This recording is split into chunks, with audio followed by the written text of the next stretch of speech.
A year ago, I told you it would never be easier to make a good podcast than it was right then and there. But hey, I'm always a fan of going back and rechecking my own assumptions, so let's examine this topic for 2020, shall we?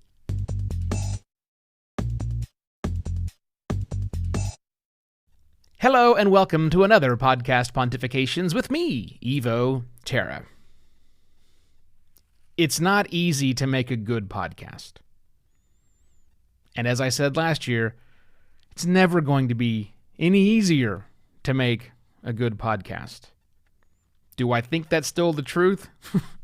Yeah, I do.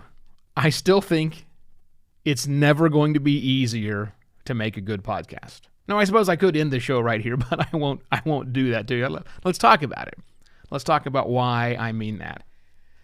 There can be no doubt that in these 16-ish years podcasting has been around, and certainly in the last year, gigantic improvements have been made that make it easier to podcast.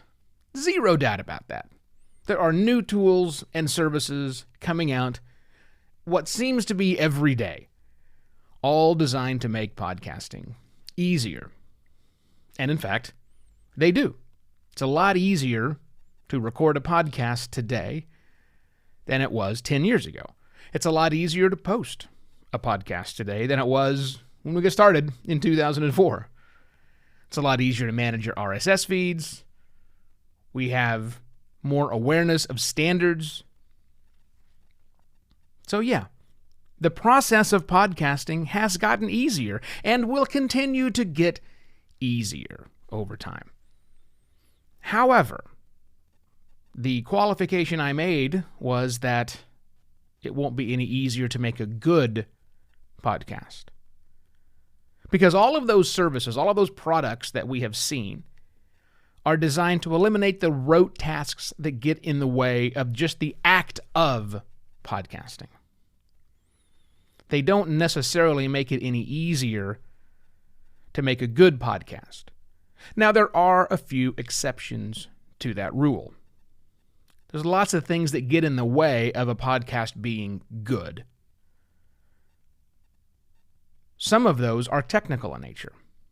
Like, let's say that your podcast is just suffering from really poor sound quality because of a lot of background noise.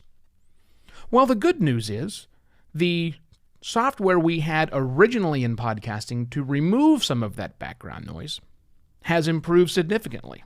Noise cancellation software today, especially using a modern DAW, is significantly better than it was before.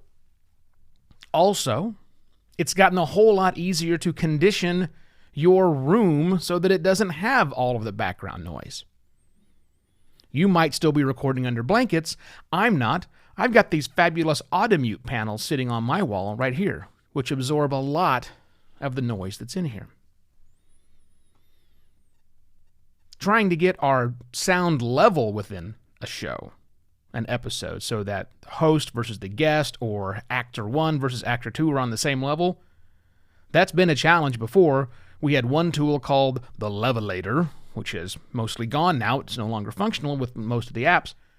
But there are lots of tools now to keep voice levels level across the way. So that's gotten easier. So there certainly are some improvements we've seen in podcasting that make it easier to make a better podcast.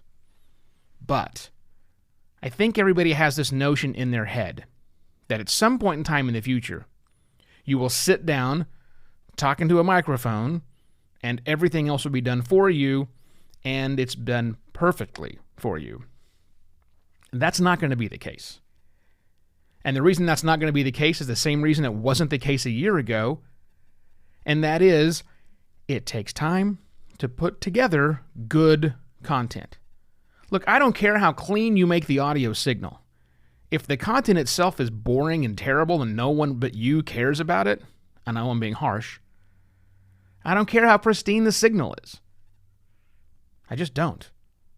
You still got to function to make really good content. You've got to focus, You got to focus to make really good content. You got to plan to make really good content, that's not getting any easier. I suppose you might say it's easier because now there are lots of examples out there of much better podcasts and also more examples of really bad podcasts. So if you're able to discern between the two, great. But still, it's not any easier to make good content. And it's probably not going to get any easier. I'll use the same reference points I used on the prior episode about this. The last movie that you watched, if you sit through the credits, those credits aren't getting smaller and smaller all the time. Those credits get longer and longer all the time because it's still hard to make a really good movie. Even though technology in that field is jumping greatly, it still takes all those people to do it. It's not easy to make good content. It's just not. Go to a recording studio and cut a new album. It still takes forever. It takes a long time, if not even more time. Because the technology doesn't stand still. We see new technology pieces to continue to improve it, but you've got to learn how to use those technology pieces. So that gets harder and harder to do. Audiences get more demanding because there's good content out there and people really taking advantage of those new tools and technologies. You've got to step up your game to make it better. So if your focus on podcasting is to be better, and it should be, mine is, I've done a lot of things in the last year to improve this podcast, and all it's done has increased the time I spend on it by about 30 minutes each episode. Yeah, that's the reality of the thing. But if your focus is to make a better podcast, that's good, noble work, and you should totally stay on point with that. Just understand that it's probably not going to be easier. You can make it easier by offloading some work to people who might be more qualified than you, who have a better system and a process than you. That's fine. It might get easier for you, but the sum total of hours it takes to produce an episode and to keep a podcast running, that's not getting any easier. But it can get better. As long as you've got a commitment to better. That's the important thing. You can make a commitment to me right now.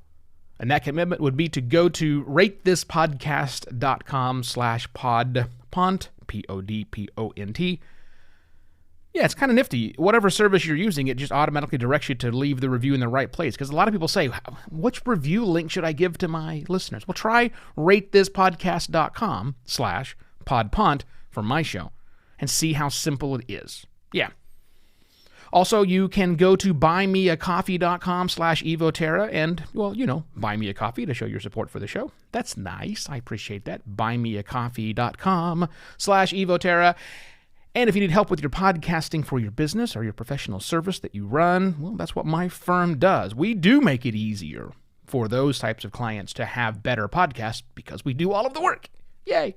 Evo@podcastlaunch.pro reaches me. You can go to simplermedia.pro to see the list of services. Thanks for watching. I shall see you all again tomorrow with another Podcast Pontifications. Cheers.